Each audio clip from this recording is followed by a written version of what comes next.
புது வாழ்வு தந்தவரே, புது துவக்கம் தந்தவரே, புது வாழ்வு தந்தவரே, புது துவக்கம் தந்தவரே. நன்றி உமக்கு நன்றி, முழு மனதுடன் சொல்கின்றோம்.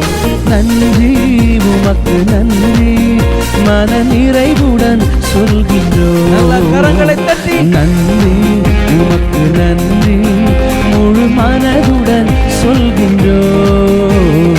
நன்றி உமக்கு நன்றி. கர்த்தருடைய நாமம் மகிமைப்படுவதாக. ஆண்டவரும் அருமை இரட்சகருமாகிய இயேசுவின் நாமத்தினால் இந்த புதிய நாளுக்காய் தேவனை ஸ்தோத்தரிக்கிற கர்த்தர் உங்களை ஆஸ்வதிப்பாராக. நம்ம ஜெபமுமா. பரிசுத்த தேவனை எங்களோடு பேசுங்கப்பா.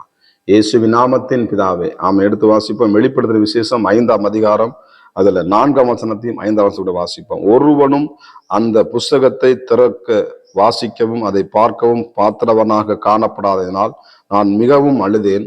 அப்பொழுது மூப்பர்களில் ஒருவன் என்னை நோக்கி, நீ அழ வேண்டாம், இதோ யூதா கோத்திரத்தின் சிங்கமும் தாவீதின் வேறுமானவர் புஸ்தகத்தை திறக்கவும் அதன் 7 முத்திரைகளை உடைக்கவும் ஜெயங்கொண்டிருக்கிறார் என்றான். ஸ்தோத்திரம். இப்ப ஆண்டவர் கர்த்தராகிய இயேசு கிறிஸ்து இந்த வெளிப்படுத்துற விசேஷத்துல முத்திரையை உடைக்கிற தேவனாகிய கர்த்தருக்கு மகிமை உண்டாவதாக. நம்முடைய வாழ்க்கையில எந்த நன்மைகளும் பெற்றக்கூடாதபடிக்கு சில முத்திரை போடப்பட்டிருக்கும். அதை கர்த்தர் என்பாரு. வெண்கல கதவுகளை எப்படி உடைக்கிறாரோ, இரும்பு தாழ்பாக்களை முறிக்கிறாரோ. ஏன்னா எத்தனை பேர் என்ன பண்ண அந்த புஸ்தகம் திறக்கிற பாருங்க. ஆமா, மோசவும் திறப்பாரா, சோதரம் ஒவ்வொரு பரிசும் திறப்பாரான். எல்லாரும் திறக்க முடியல, எல்லாம் பார்த்து பயப்படுறாங்க எல்லாம். அப்ப யாரும் இந்த புஸ்தகத்தை வாங்கி திறப்பா? அந்த புஸ்தகத்தை வாங்குறதுக்கு யாரு தகுதின்னு சொல்லி எல்லாரும் பரலோகமே ஆவலாய் காத்துங்க. அதான் சொல்லப்படுங்க. அந்த 2வது சொல்லுங்க, புஸ்தகத்தை திறக்கவும் அதில் முத்திரையை உடைக்கவும் பாத்திரவான் யார் என்று மிகுந்த சத்தமிட்டு கூறுகிற பலமுள்ள ஒரு தூதனை கண்டேன். கர்த்தருக்கு ஸ்தோத்திரம். அப்ப அந்த புஸ்தகத்தை எப்படி திறக்கிறது? யார் திறக்கிறது? நம்முடைய வாழ்க்கையின் ஆசீர்வாதத்தை யார் திறக்க முடியும்? நம்முடைய கவலையை யார் மாற்ற முடியும்? நம்முடைய வனாந்தரத்தை யார் மாற்ற முடியும்? நம்முடைய ஞானமா, நம்முடைய பணமா? இல்லைங்க. கர்த்தருக்கு ஸ்தோத்திரம். ஆண்டவர் தான் சமாதானத்தை கொடுக்க முடியும். ஆண்டவர் தான் சந்தோஷத்தை கொடுக்க முடியும். ஆண்டவர் தான் நம்ம பாவங்களை மன்னிக்க முடியும். வேற யாரும் நம்மளை என்ன பண்ண? அதற்கு சரியான நபர், சரியான தேவன், வானத்தையும் பூமியும் உண்டாக்கின நமது ஆண்டவராகிய இயேசு கிறிஸ்து ஒருவர் தான் அதை உடைக்க சித்தமானார். கர்த்தருக்கு மகிமை உண்டாவதாக.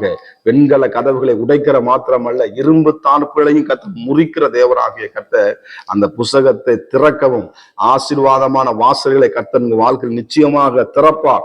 ஒருவேளை உங்க வாழ்க்கையில இந்த ஆசீர்வாதம் என்னால பார்க்க முடியல, என்னால அதை தெல்ல முடியல, எத்தனையோ சோமட்டை, எத்தனையோ உபவாசம் பண்ணி நான் களைச்சு போயிருக்கிறேன், நான் என்ன செய்ய எனக்கு தெரியல. நிச்சயமாக நீ விரும்புகிறது கர்த்தர் உனக்கு தருவார். நீதிமான் விரும்புகிறவனுக்கு கொடுக்கப்படும். என் வாழ்க்கையில எப்படி ஒரு மாற்றம் நடக்குமா? எத்தனையோ காலங்கள் ஆயிடுச்சு சொல்லி ஏங்கி கொண்டிருக்கிறீங்களா?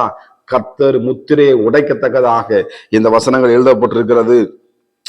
ஜெயங்கொண்டிருக்கிறார் நம்முடைய தேவன். இந்த பூமியை ஜெயித்தார், பாவத்தை ஜெயித்தார், அக்கிரமத்தை, சத்துருவின் போராட்டங்கள், மனுஷனுடைய பொறாமையின் கண்களுக்கு முன்பதாக எல்லாவற்றையும் ஆண்டவர் ஜெயித்து சிங்காசனத்திலே அமர்ந்திருக்கிற தேவனாகிய கர்த்தர் உங்களையும் ஜெயிக்க வைப்பார்.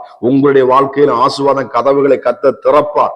அதை யாராலும் கூட்ட முடியாது. கர்த்தருக்கு ஸ்தோத்திரம். எத்தனை பேர் குழியை உங்களுக்கு தள்ளலாம், எத்தனை உங்களை சிறைச்சாலை போட்டு உங்களை அவமானப்படுத்தலாம், சிறைச்சாலையின் வாழ்க்கையோடு வாழ்ந்து கொண்டிருக்கிறான். ஆனால் ஒரு நாள் ஒரு அரியணையிலே அமர்ப்பதற்கு, எகிப்தின் அதிபதியாய் உயர்த்துவதற்கு தேவனாலே மாத்திரமே கூடும். வேற யாராலும் என்ன பண்ண இந்த யோசேப்பை உயர்த்த முடியாது. உங்க வாழ்க்கையில உயர்த்தக்கூடிய தேவன், உங்க பிள்ளைகளை உயர்த்தக்கூடிய தேவன், உங்க சரீரத்திலே அற்புதங்களை செய்யக்கூடிய தேவன் ஒரே ஒரு தேவன் தான். அவர் தாங்க உலக இரட்சகராகிய இயேசு கிறிஸ்து. நிச்சயமாக காரியங்களை இப்படி மாறுதலாக என்ன பண்ணும் ஆண்டவர் என்ன பண்ணாரு? அதை எல்லாவற்றையும் மாற்றி உங்க வாழ்க்கையில அற்புதங்களை செய்ய திறந்த வாசலை உங்களுக்கு முன்பாக வைத்திருக்கிறார். எனக்கு அருமையான தேவ பிள்ளைகளே, நிச்சயமாக கர்த்தர் உங்களுக்காக ஆசீர்வாதங்களை, கதவுகளை நிச்சயமாக இந்த புதிய நாளிலே காலை வேளையிலே வானத்தின் மகத்துவங்களை, பல கனிகளை வைத்திருக்கிற தேவன் நிச்சயமாக எங்க வாழ்க்கையில திறப்பார் என்பதுல எந்த விதமான சந்தேகம் இல்லை. அவர் நோக்கி பாருங்க, அவர் நோக்கி பிரகாசிக்க. ஆண்டவரே என் வாழ்க்கையை பிரகாசிக்க பண்ணுங்கன்னு சொல்லி கேளுங்க.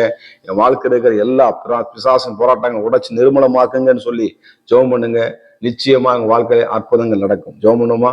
பரிசுத்தம் கிருபை நிறைந்த நல்ல தகப்பனே, ஸ்தோத்தரிக்கப்பட்ட நல்ல இந்த ஆண்டவர் இந்த காலை வேளையிலும் கூட அருமையான பிள்ளைகளோடு நீ பேசின வார்த்தைகளுக்காய் ஸ்தோத்திரம். ஆண்டவரே எங்க வாழ்க்கையில நீங்க தான் அப்ப அற்புதம் செய்ய முடியும். ஆண்டவர் நாங்க எங்கெங்கயோ போயிட்டு வந்து என்னென்னமோ செய்தேன், இதுல இருந்து எனக்கு விடுதலையே கிடைக்க மாட்டேதே என்று சொல்லி ஏக்கத்தோடு இருக்கிற வாழ்க்கையில கர்த்தர் இந்த முத்திரையை கர்த்தர் உடைப்பீராக.